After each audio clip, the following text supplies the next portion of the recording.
gentlemen, welcome back to Tech Showdown. My name is Kevin. This is my co-host Teddy, and today we're going to be checking out the Razer Orochi 2015 laptop gaming mouse. So this will be quite interesting. It's kind of hitting a part of the market where I don't think it really, like trying to open up part of the market that I don't really see as having that much of a gap.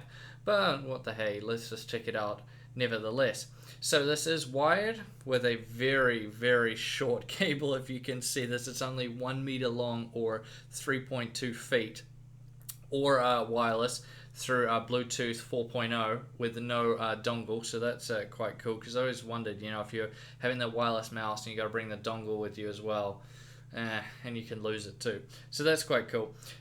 Sensor-wise, coming with an 8200 DPI 4G laser sensor, similar to what Razer has run in quite a few of their other gaming mice.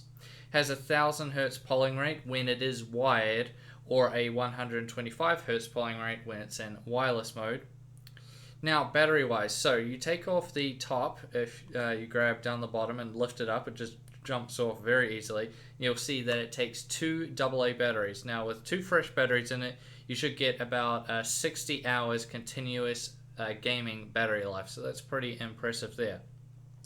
It's also coming with chroma RGB lighting. However, this is only on the scroll wheel, which kind of makes me wonder what the point of it is, but it's there. And so that's kind of it as far as the specs go. Nothing too impressive there. Now let's talk about the looks then. It's always a good place to start. So to me, it looks like a sort of compacted, bland Death Adder. That would be the best way I could put it. This thing is absolutely tiny. It's coming in at only 3.9 inches long, or 99 millimeters, and 2.6 inches wide, or 35 millimeters. So this thing is absolutely pathetic. My index finger is almost as long as this entire mouse. So yeah, not very... maybe people, children or people with very small hands would be able to get a palm grip on this. However, everyone else is just going to be doing kind of a claw grip around the whole mouse. Now, weight-wise, with no batteries in it, it's coming in at 110 grams. So that's actually pretty kind of average for a small mouse. However, when you have batteries in it, it does get quite heavy, just to be expected. And as far as that lighting goes on the scroll wheel, it sucks. It has a bright setting, which kind of makes it a little bit less dull. But still, I find it completely pointless. But yeah, whatever, it's there. But the lighting is very, very unimpressive as far as the looks go. And overall, this is just an extremely bland looking gaming mouse. Now, comfort-wise, so what is it actually like to use? And it's terrible as far as comfort goes. There's no way for me to put it nicely. It's just way, way, way too small. I have quite large hands, so that might be partly to blame, but I have tested out other small mice before and it wasn't a problem. So yeah, not very comfortable at all to use. I was also constantly hitting these side buttons it has on it. It was just a big annoyance, and I was accidentally clicking. It's very easy to make mistakes with this gaming mouse, so I didn't really like that. And it's probably one of the worst gaming mice in terms of comfort that I have ever used. Honestly, it's just very, very uncomfortable to use. Now let's get on to accuracy and sensitivity. How does this sensor go? What's that, Teddy? Teddy says I was using this with a desktop when it's a laptop gaming mouse. Well, Teddy, you're a little bit off there, because although I did test it with my desktop, like I do with all my game mice I also did test it with a laptop to see how it would go, and that's how I framed this whole review. So I did test it with both a laptop and a desktop. So let's carry on with that sensor then. So it comes with an 8200 DPI laser sensor, which is actually pretty decent for the most part. The sensor itself is quite good, and I have tested it before and other things. The big benefit of having a laser sensor, especially for something that's aimed at the laptop market, is that they work very well on all different types of surfaces. However, generally optical lasers end up being better when you're just using it on, say, a good mouse pad all the time. So yeah, don't really mind the sensor itself, but I find it really, really overkill for this gaming mouse. Mainly because of its size, it's quite hard to hang on to.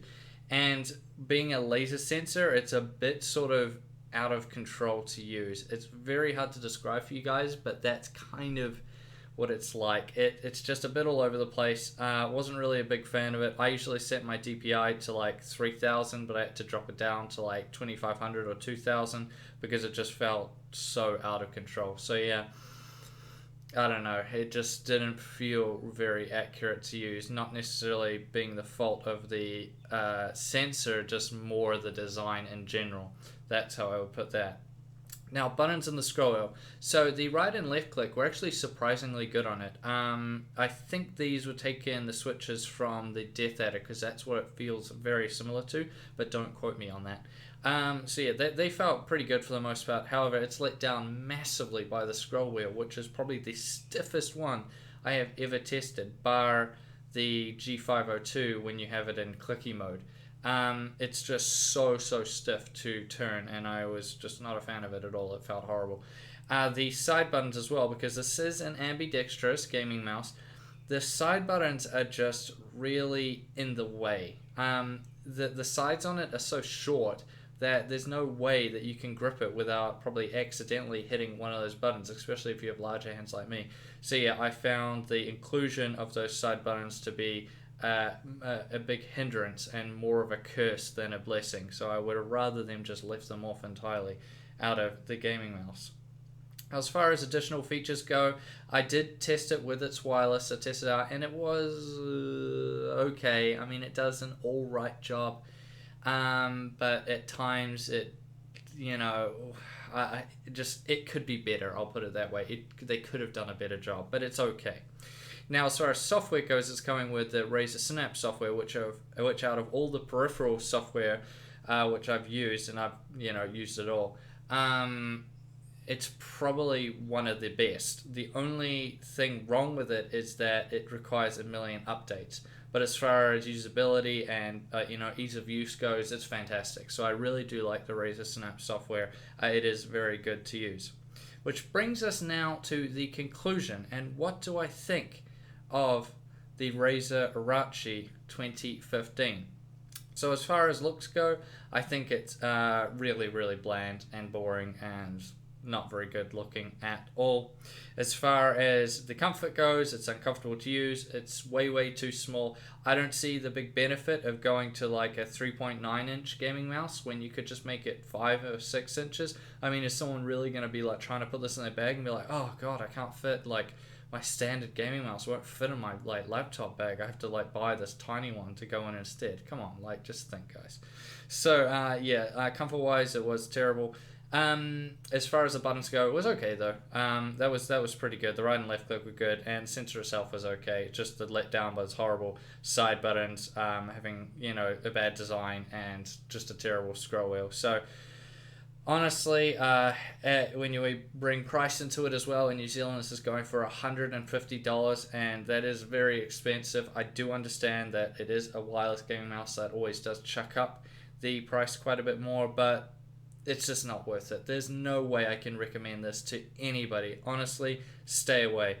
If you really, really want a wireless gaming mouse, I don't know, go for something like the Sensei Wireless. But otherwise, I would just say get yourself a good wired gaming mouse and just, roll up the wires, like just do them up tight and then around the gaming mouse or something and chuck it in your bag. It's okay. Just pull it out, connect the cable up. It's just as easy, and you'll be fine. Something like a G302 or 303 are quite a small gaming mouse as well, and they would easily fit in your laptop bag, and they're a pretty good gaming mouse to use. So that's what I would say. I just cannot recommend this gaming mouse. Now, I thank you all for watching this video. Please subscribe to Tech Showdown if you haven't already, and like the video. And as always, I'll see you guys next time.